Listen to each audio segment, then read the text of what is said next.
You're listening to Systemic Error Podcast. The failure was designed.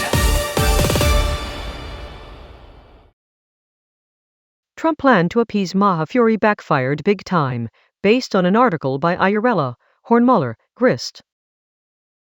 MAHA was never about purity.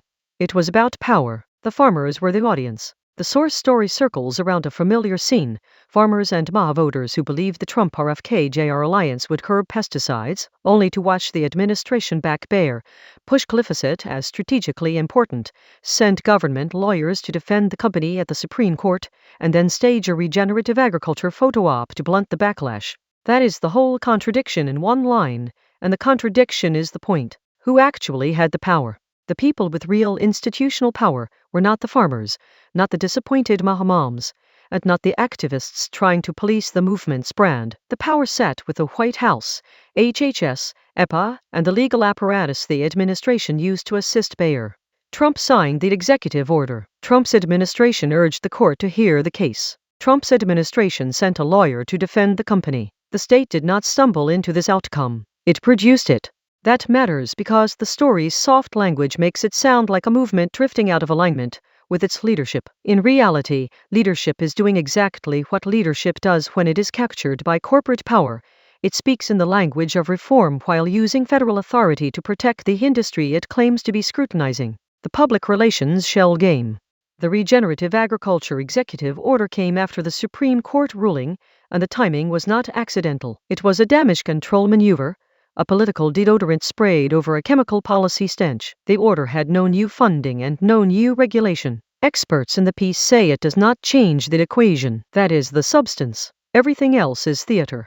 Lundgren's line that the administration needed farmer faces to give the whole thing a spin is the most honest quote in the story. It describes the actual mechanism of governance here.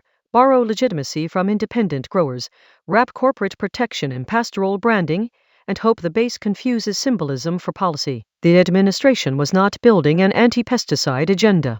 It was manufacturing consent for the opposite. The blame is being pushed downward. The article correctly notes MAHA disillusionment, but it still gives too much room to the fantasy that voters were merely misled by inconsistency. The deeper problem is not voter confusion. It is the habit of turning deliberate policy choices into a personality flaw, a communications issue, or a schizophrenic moment. That framing lets the decision-makers off the hook. The outcome after the Supreme Court ruling was not an accident, and neither was the administration's posture toward Bayer. Tens of thousands of plaintiffs alleged cancer harms and warning failures. The court's ruling narrowed the legal pathways for recourse. That is a material victory for the company and a material defeat for the people living with the consequences. Calling that a messaging problem is a dodge. It is a political decision with bodily consequences. The movement's real fracture line.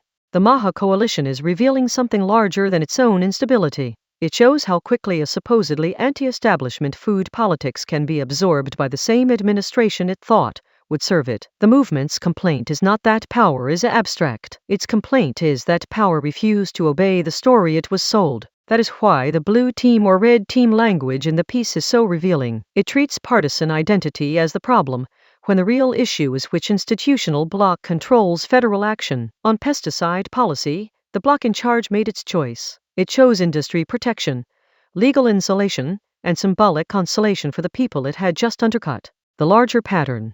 This is not a one-off contradiction. It is the governing style of contemporary right-wing populism.